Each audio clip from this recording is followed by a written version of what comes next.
আসসালামু আলাইকুম রহমতুল্লাহি বারাকাতু। আশা করি আল্লাহর রহমতে সবাই অনেক ভালো আছেন। আমিও আল্লাহর রহমতে ভালো আছি। তো আমি অনেকদিন আগে বিডিপিএলপি ফাইল মেক করার প্রথম যে ক্লাস যেটা ছিল সেটা দিয়েছিলাম, কিন্তু এরপরে নানান ব্যস্ততার কারণে আর নিজের অসুস্থতার কারণে আমি এরপরে আর কোনো দিতে পারিনি। এটার শেষ পার্ট যেটা ছিল, ভাবলাম এখন শরীর অসুস্থ আছে, তারপরও ভাবলাম যে ভিডিওটা আপনাদের মধ্যে দেই। তো সেই ভাবনা নিয়ে কিন্তু ভিডিওটা করলাম। আশা করি ভিডিওটা সবাই মনোযোগ সহকারে দেখবেন এবং চ্যানেলের যারা নতুন সদস্য আছেন তারা অবশ্যই চ্যানেলটা সাবস্ক্রাইব করে রাখবেন।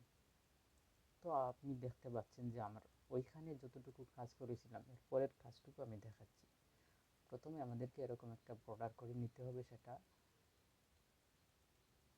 আমাদের যেই আইডি কার্ডে পিকচার বসাবো সেই পিকচার বসানোর জন্য এরকম একটা বর্ডার আমরা বসিয়ে নেব। বসিয়ে নেওয়ার পরে এই যে লেয়ার বাটনে ক্লিক করে এটা লক করে দেব। ঠিক আছে। এরপরে আমাদেরকে টেক্সট টেক্সটে যেতে হবে। তারপর এখান থেকে আমাদেরকে লিখতে হবে নাম। এই যে ধরেন আমি নাম লিখলাম। নাম লেখার পরে এই নামটা আমাকে টিক সেন্টার মতো বসাতে হবে। বসানোর আগে প্রথমে আমরা এখান থেকে সেন্টারটা সিলেক্ট করব, কোন সেন্টারে বসাতে হবে। তারপর আমরা চলে যাব এই যে কালার বাটনে। কালার বাটনে ক্লিক করে এখান থেকে কালোটা আমরা সিলেক্ট করব। তারপর ফ্রন্টে যাব। ফ্রন্টে গিয়ে বাংলা নামের ক্ষেত্রে আমরা সুলাইমান লিপি বোল্ড যেটা আছে, যেই ফন্ট, সেইটা আমরা সিলেক্ট করব। সিলেক্ট করার পরে এখান থেকে ফ্রন্টের যে সাইজ, সেই সাইজটা আমরা দেব। অনেক সময় আমরা 45, 46, 48, 48, 50, 52, 55 পর্যন্ত দিয়ে থাকি।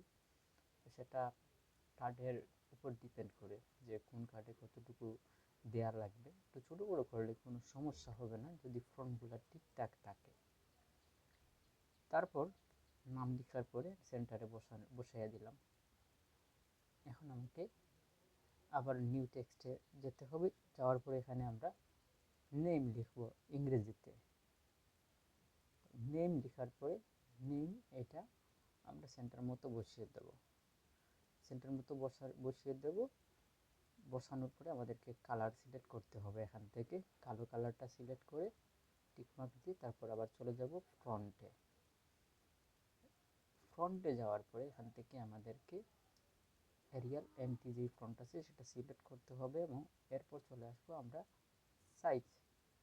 এই আমরা সাইজে চলে আসবো। সাইজটা আমরা 40-এর উপরে দেবো, 44, 46 এরকম দিতে পারি, বা এর থেকে একটু বেশি হইলে 48 হইলেও সমস্যা হয় না, সেটা কার্ডের উপর ডিপেন্ড করে। এরপর আমরা এই যে লেয়ার বাটনে ক্লিক করব। ক্লিক করার পরে আমরা দেখতে পারবো যে আমাদের লাইনগুলো ঠিকঠাক আছে কিনা। অনেক ক্ষেত্রে দেখা যায় কি আমাদের লাইন যদি ঠিকঠাক না থাকে তাহলে কিন্তু আমাদের কার্ডগুলো কাজ করে না। তো এটা অবশ্যই আমাদেরকে ম্যাচ করতে হবে যে আমাদের লাইন ঠিক আছে কিনা। তো লাইন যদি ঠিক না থাকে তাহলে কাজ হবে না। বুঝতে পারছেন? আপনারা লাইনগুলোই ঠিক করবেন। এই যে দেখেন আমি লাইন ঠিক করতেছি।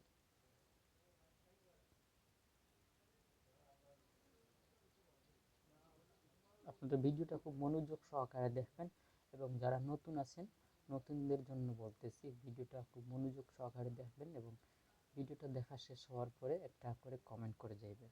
কমেন্ট করে দিলে এর পরবর্তী ভিডিওতে আমি আপনাদেরকে একটা ওয়ার্কিং পিএলপি ফাইল গিফট করব এবং ওই ফাইল দিয়ে আপনারা দীর্ঘদিন কাজ করতে পারবেন। কীভাবে কাজ করবেন সেটাও আপনাদেরকে আমি শিখিয়ে দেব ভিডিওর মাধ্যমে।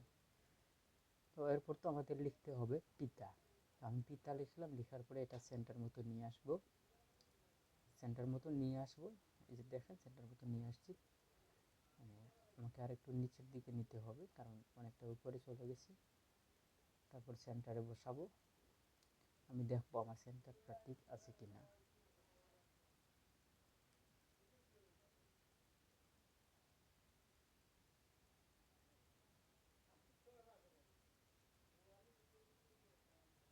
ভুলেও একটা ভুল করা যাবে না। আমি কিন্তু এখানে একটা ভুল করে ফেলেছিলাম, এটা আবার সংশোধন করে নিচ্ছি। একটা ভুল করা যাবে না ভুলেও। ঠিক আছে, এটা মনে রাখবেন। এই যে আমি কীভাবে ধরেন ফ্রন্ট ছোটো করতেছি, ফ্রন্টকে কীভাবে টাচ না করে ফ্রন্টকে আমি এদিক সেদিক নিচ্ছি, এই বিষয়টা আপনারা নিচের লেভে এই অপশানগুলো খুঁজে পাবেন। আমি যেখান থেকে ক্লিক করতেছি আপনারা এখান থেকে ক্লিক করবেন। তো এখান থেকে আমাদেরকে পিতামাতার ফ্রন্টের ক্ষেত্রে আমাদেরকে কালপুরুষ ফ্রন্ট এটা ব্যবহার করতে হবে, ঠিক আছে, এটা মনে রাখবেন। তো আমাদেরকে এই যে দেখেন সেন্টারটা আমরা ঠিকঠাক জায়গা মতো এটা বসিয়ে দেব। এখন ঠিকঠাক জায়গা মতো এটা বসানোর পরে এভাবে লেয়ার বাটনে ক্লিক করে লক করে দেব। এরপরেরটা হচ্ছে আমাদেরকে মাতা, অর্থাৎ মায়ের নামের জন্য মাতা লিখি আমরা। তো এই মাতা এটা আমরা কিন্তু আমাদের মতো করে বসিয়ে দেব, তবে ঠিক সেন্টারের বাইরে গিয়ে যদি বসে তাহলে কাজ হবে না, আমাদেরকে সেন্টারটা ঠিক এইভাবে নিতে হবে। তো সেন্টারটা নেওয়ার পরে আমরা সেন্টার মতো দেখব আমাদের বসছে কিনা, যদি না বসে তাহলে এটা ঠিক করে এটা বসিয়ে দেব। এই যে দেখেন আমি বসাচ্ছি, আমার এটা বসে গেছে। এরপর আমাদেরকে পরবর্তী স্টেপের জন্য যেতে হবে, এজন্য আবারও আমরা এই যে নেম থেকে যাব, কারণ এখানে রিয়াল ফ্রন্ট আছে, এই জন্য আর আমি টেক্সটে গেলাম না, এখান থেকে ডেট অফ বার্থ এটা বসাবো। এটা বসানোর পরে আমরা খুব ঠিকঠাক সেন্টার মতো, এই যে আমাদের সেন্টারটা ঠিকঠাক আছে কিনা এটা শুধু দেখে নেব, দেখে নিয়ে বসিয়ে দেবো, বেশ হয়ে যাবে, আর কিছু লাগবে না। চাইলে এটা একটু বড় করতে পারেন, এই ফ্রন্টের যে সাইজ আছে সাইজটা একটু বড় করতে পারেন, 46 থেকে 50 নিতে পারেন, বা আর একটু ছোটো বড়ো করতে পারেন, কোনো আপত্তি নেই। এরপর আমাদেরকে আইডি নাম্বার এটা লিখতে হবে। আইডি নাম্বার এই যে দেখেন আইডি নাম্বার আমি লিখতেছি, আইডি নাম্বার লেখার পরে এইটা আমি ঠিক সেন্টার মতো এটা বসিয়ে দেবো। আপনারা দেখুন, ভিডিওটা স্কিপ করবেন না বা টেনে টেনে দেখবেন না। যদি টেনে টেনে দেখেন তাহলে ভিডিওতে কিছুই বুঝবেন না, আর যদি টেনে টেনে না দেখেন তাহলে অবশ্যই ভিডিও থেকে আপনারা অনেক কিছু সহজে বুঝতে পারবেন।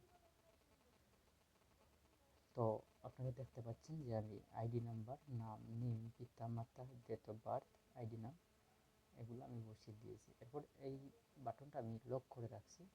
লক করার পরে এখন আমাকে নিজের নামটাই লিখতে হবে, ঠিক আছে, অর্থাৎ কার্ডে যে নামটা আমরা দেব তখন আমরা ওই নামটাই দিতে হবে, ঠিক আছে। এই নামটা দিলাম, দেখেন আমি নামটা দিলাম। তো এই নামের ক্ষেত্রেও আমরা কিন্তু আমাদের এই যে উপরের লাইন এগুলো সব কিছু সমান আছে কিনা এগুলো আমরা একটু দেখে নেব। চাইলে স্ট্রোক দিতে পারেন, স্ট্রোক 1 রাখে, তারপর ফ্রন্টের সাইজ চাইলে কিছুটা বাড়িয়ে নিতেও পারেন। সাইজটা যদি একটু বড় করে দেন কোনো সমস্যা হবে না, আমি 49 দিলাম। তারপর এখান থেকে আমি লাইন যেটা আছে লাইনটা আমাকে দেখতে হবে।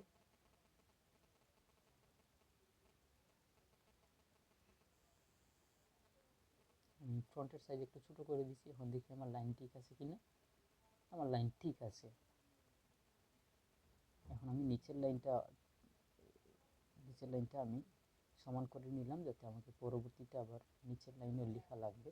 এখানে ইংরেজিতে এই নামটাই লিখবো, কার্ডের নাম যেই নামটা লিখছি এটা ইংরেজিতে এই নামটা লিখবো, লিখে তারপরে এইটা এই টিক চিহ্নতে বসাবো, ঠিক আছে।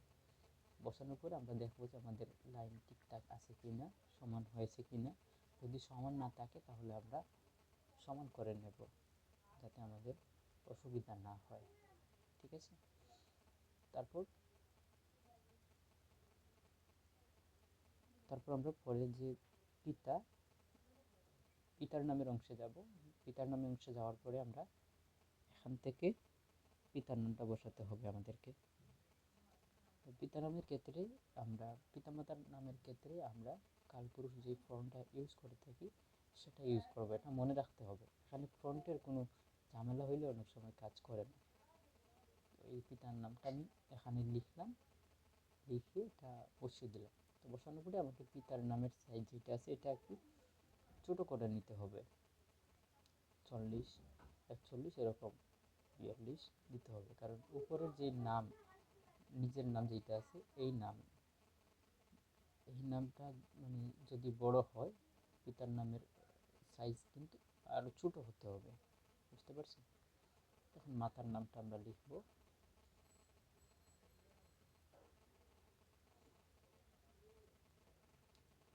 মাতার নামটা লেখার পরে মাতার নামটা আমরা বসিয়ে দেব, ঠিক আছে? বসিয়ে দিয়ে দেখো আমাদের ঠিকঠাক আছে কিনা। দরকার হয় আমরা জুম করে দেখো আমাদের লাইন ঠিকঠাক আছে কিনা। যদি ঠিকঠাক না থাকে তাহলে আমরা একটু ঠিক করে নেব। ঠিক থাকলে তো ঠিক করা লাগবে না, যদি ঠিক না থাকে তাহলে আমরা ঠিক করে নেব, ঠিক আছে? তো এই দেখেন আমি ঠিক করে নিতেছি, ঠিক করে নিচ্ছি। এখন এগুলো আমি লক করে দেব। লক করে দেওয়ার পরে আমাদেরকে এখন এই যে ডেট অফ বার্থ যে অপশনটা আছে, তো এইটা আমাদেরকে সেন্টার মতো বসাতে হবে। বসানোর পরে এখানে ডেট অফ বার্থ এটা লিখতে হবে, মানে যেটাই লিখি না কেন ডেট অফ বার্থ একটা তো বসাতে হবে। আমি বসিয়ে দিলাম আমার মতো করে, আপনারা আপনাদের মতন করে বসিয়ে। আমি শুধু আপনাদেরকে সিম্পলগুলো শেখাচ্ছি যে কীভাবে কার্ড মেক করতে হয় পারফেক্টলিভাবে, এই বিষয়টা আপনাদেরকে আমি শেখাচ্ছি। ভিডিও দেখে যদি কেউ উপকৃত হন অবশ্যই কমেন্ট করে যাবেন। এখান থেকে আমাদেরকে কালারটা সিলেক্ট করতে হবে, অবশ্যই রেড কালার।